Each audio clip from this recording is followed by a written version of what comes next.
اس سے ہمارے مدرسے کی بدنامی ہو رہی ہے، لہذا اس بچے کو نکال۔ کراچی میں ایک ادارہ تھا جو دیوبندیوں کا ادارہ تھا، حفظ کا ادارہ تھا۔ وہاں ایک پٹھان جو مزدوری کرتا تھا، اصل وہ ہزارہ علاقے کا تھا، اپنے ایک بچے کو لایا اور مدرسے میں داخل کرایا اور ان کو کہا کہ میں کراچی میں مزدوری کرتا ہوں، تو یہ میرا بچہ ہے، میں نے منت مانی تھی اللہ سے کہ اللہ مجھے بیٹا دے، میں اسے حافظ بناؤں گا۔ اللہ نے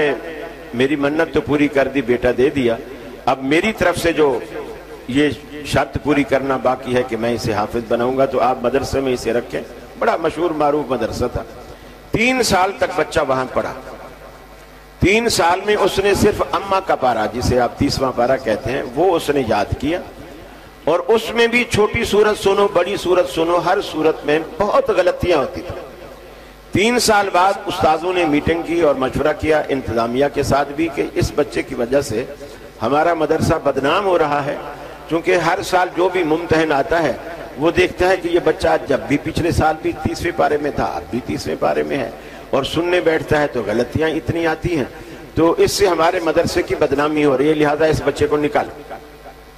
اس کے والد کو بلایا، اس کے والد کو یہ باتیں بتا دی، اس نے منتیں ترلے کیے کہ جی میں بھی اسے سمجھاؤں گا، محنت کرے گا، یہ کرے گا، وہ کرے گا، وہ نہیں مانے، نکال دیا۔ اب وہ چونکہ وہاں مزدور تھا، اپنے ساتھ تو رکھ نہیں سکتا تھا، وہ واپس ہزارہ لایا۔ یہاں مقامی طور پر ان کے دیہات میں کوئی دیوبندیوں کا دوسرا مدرسہ تھا،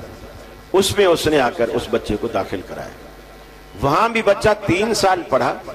اور 3 سال میں ایسا اس نے پورا قرآن مجید ایسا حفظ کیا جیسے کوئی کمپیوٹر۔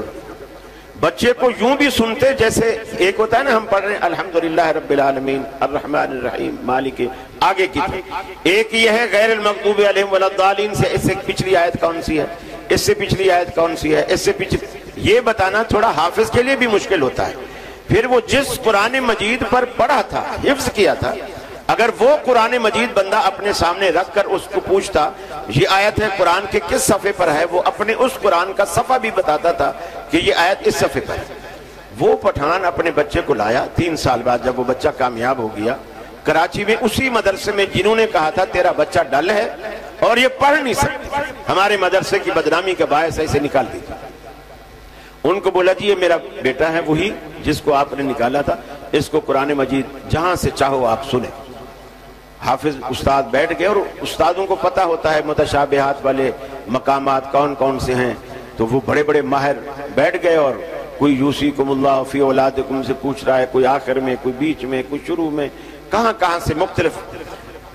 آیات اس سے پوچھی جا رہی ہے، ہر کہیں اٹکا ہی نہیں، وہ بالکل ایسے جیسے کمپیوٹر کا آپ نے بٹن دبایا اور شروع ہو گیا۔ اس کے بعد اساتذہ سر پکڑ کے بیٹھ گئے، اس کو کہنے لگے کہاں سے پڑھا ہے، جی ہمارے علاقے میں، گاؤں میں، دیہات میں مدرسہ ہے۔ انہوں نے کہا ہم آپ کو ہوائی جہاز کا ٹکٹ دیتے ہیں اسلام آباد سے کراچی، اس استاذ کو بلاؤ جس نے اس کو پڑھایا ہے۔ وہ ہمارے مدرسے میں آئے، 3-4 دن ہفتہ ادھر رہے، اور ہمارے اساتذہ کو وہ لیکچر دے، تربیت کرے، ان کو بتائے کہ جی وہ بچوں کو کیسے پڑھاتا ہے۔ اس کو بلایا گیا، وہ بھی آ گیا۔ اس نے جو طریقہ بتایا وہ وہی طریقہ تھا جو عام مدارس میں ہوتا ہے، جی اس ٹائم میں سبق دیتا ہوں، اس ٹائم سب کی سنتا ہوں، اس ٹائم منزل سنتا ہوں، رات کو جو ہے سبق یاد کر کے سلاتا ہوں، اور پھر صبح سنتا ہوں، وغیرہ وغیرہ۔ انہوں نے کہا یہ تو ہم بھی کرتے ہیں، یہ تو کوئی نیا کام نہیں ہے، یہ تو ہم بھی کر رہے ہیں، تو خاص بات بتا جو تو کرتا ہے۔ اس نے پھر خاص یہ بتایا کہ رات عشاء کے بعد جب بچوں کو میں سبق دے دیتا ہوں، اور دینے کے بعد دہرائی کے لیے کچھ وقت دیتا ہوں، پھر ان کو کہتا ہوں اب بیٹا جا کے سو جاؤ۔ بچے سو جاتے ہیں، اور میں وضو کرتا ہوں، مصلی بچھاتا ہوں، بچے سوتے رہتے ہیں، میں اللہ کے آگے روتا رہتا ہوں،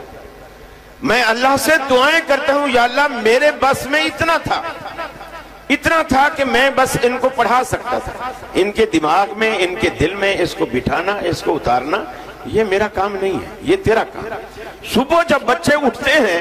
میں جس بچے سے بھی سنتا ہوں سبق یاد ہوتا ہے۔ تو میری گزارش یہ ہے ساری ذمہ داری بچوں پہ بھی نہ ڈالیں، کچھ استاد بھی اپنی ذمہ داری لیں، اساتذہ اپنے بچوں کو دعاؤں سے نوازیں اور کبھی دعا سے محروم نہ رکھیں۔